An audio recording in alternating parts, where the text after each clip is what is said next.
Today, I want to talk about a name that the community has been discussing a lot lately. Ho-Oh, one of the Flying Fire legendary SSR Pokemon in Pokemon Xtreme Evolution.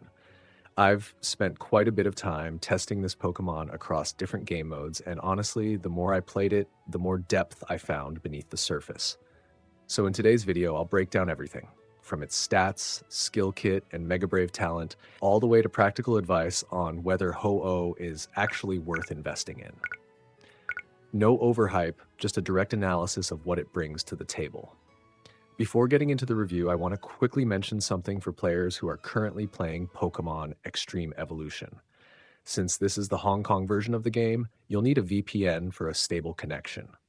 I'm currently using the x7Game app, which includes a built-in accelerator feature that provides a free VPN. It runs smoothly and helps avoid connection delays.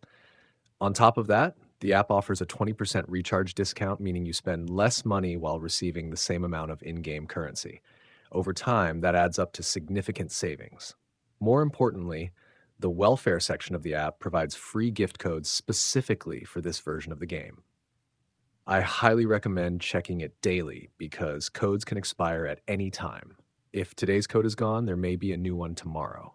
I've left the download links for both the app and the game in the comments. Anyway, let's get into the main topic. Ho-Oh is a Flying Fire SSR. At first glance, that typing may seem fairly familiar, but what truly makes Ho-Oh stand out is not its typing. It's the way its stats and passive mechanics are designed. Looking at its race values first, Ho-Oh has A rank HP with a value of 106. It's not a dedicated tank, but it's far from fragile. Its attack reaches 130 at SS rank, which is an extremely high physical damage threshold. Its special attack sits at 110 with an S rank, which is also very respectable. However, the stat that impressed me the most is special defense, 154 at SS rank. This is one of the highest magic resistance values I've seen on any unit in this game. Ho-Oh is essentially a massive anti-magic wall that can hit back. Its weaknesses are also very clear. Speed and defense are both A rank at 90 and 90 respectively.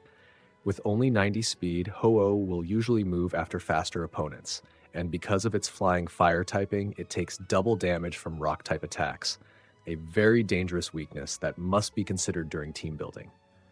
Electric and water attacks can also threaten Ho-Oh significantly, even if they do not deal double damage. Now let's talk about the skill kit. Ho-Oh has three main abilities. The first is Sacred Fire, its signature fire-type skill. This is a group attack that consumes 2 diamonds. Ho-Oh unleashes Sacred Flames through Divine Breath and applies burn to all enemies hit. Visually, the animation looks fantastic, but more importantly, the ability to spread burn across the entire enemy team serves as the foundation for Ho-Oh's entire kit.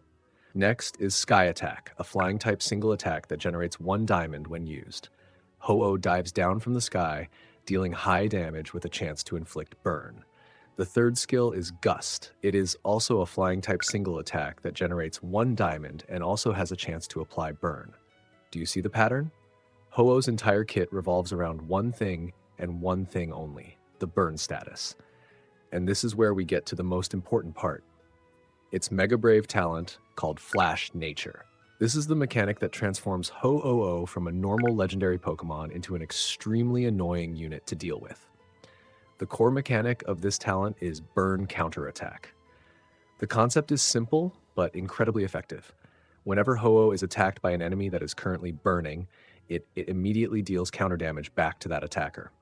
At level 1, the reflected damage equals 7% of Ho-Oh's combined attack and special attack. This value increases gradually to 14% at level 2, 21% at level 3, 28% at level 4, and reaches 35% at level 5. With 130 attack and 110 special attack, Ho-Oh possesses a massive offensive stat pool. As a result, 35% of that combined value translates into a very threatening amount of counter damage. But wait, this talent comes with 2 more extremely important bonuses. At level 3, whenever a counterattack is successfully triggered, Ho-Oh also restores 4% of its own HP. This creates a very powerful self-sustaining loop. Get attacked, deal counter damage, heal, survive longer. Then at level 5, when Ho-Oh enters the battlefield for the first time, It automatically applies one stack of burn to every enemy unit immediately. This mechanic has huge implications. Even before Ho-Oh gets the chance to cast Sacred Fire, it already guarantees that the entire enemy team is burning. From that point onward, any attack directed at Ho-Oh can trigger its counterattack effect. As for the bonus stats provided by the talent, it starts with plus 70 base stats. Level 2 grants HP plus 4%, DEF plus 4%, SPF plus 4%. Level 3 adds ATK plus 4% and SP ATK plus 4%. Level 4 provides damage reduction plus 4%. Finally, Level 5 grants damage increase plus 4%. Overall, this is a very balanced scaling package that improves both survivability and offensive power at every stage. Now let's talk about practical strategy. Ho-Oh's greatest strength is that it fundamentally changes how opponents can attack you. Once burn has been applied to the enemy team, whether through Sacred Fire or the level 5 entry passive, every enemy unit becomes a potential trigger for Ho-Oh's counterattack. This means the more the enemy attacks, the more Ho-Oh retaliates, and the more it heals itself. The ideal strategy is to build a team around maintaining burn. Look for teammates that can consistently apply or refresh burn stacks, especially fire-type units that can provide additional burn effects. The goal is simple: make sure burn never falls off the enemy team.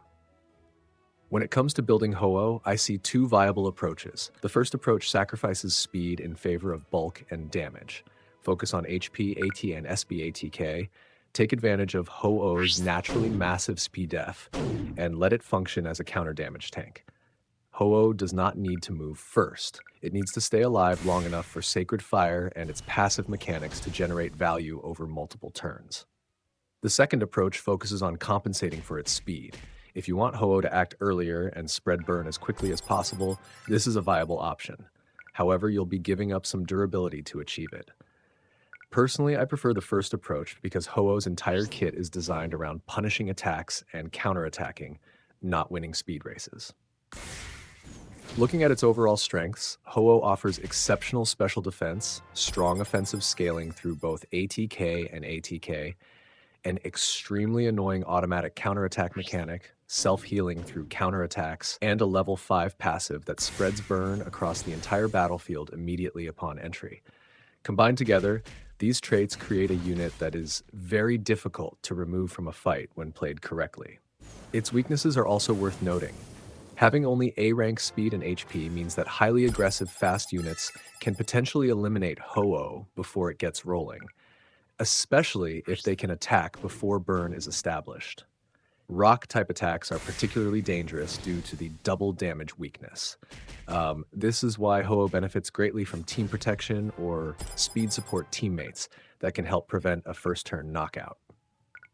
As for whether Ho-Oh is worth investing in, free-to-play players can obtain it through several in-game sources, including summons, the Brave Store, catching it in the Alola region, or dungeon sweep rewards from high-difficulty boss stages such as 2 to 10, 10 to 10, and 18-10.